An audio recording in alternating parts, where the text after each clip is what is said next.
Hello నమస్తే అండి. నిన్న మనం సిక్స్త్ క్లాసు ఫస్ట్ లెసన్ గురించి నేర్చుకున్నాం కదా! ఈరోజు సెకండ్ లెసన్ కవి పరిచయం గురించి నేర్చుకుందామండి. సెకండ్ లెసన్ పేరు తృప్తి. కవి సత్యం శంకర మంచి.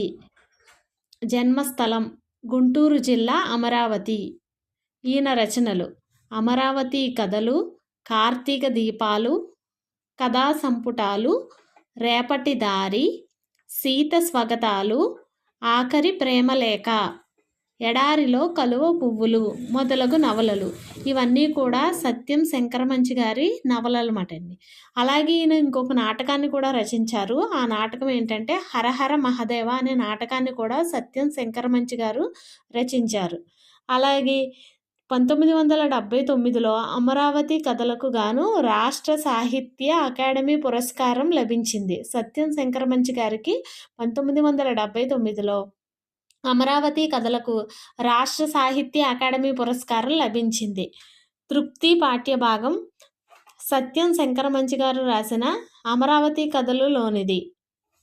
Thank you for watching.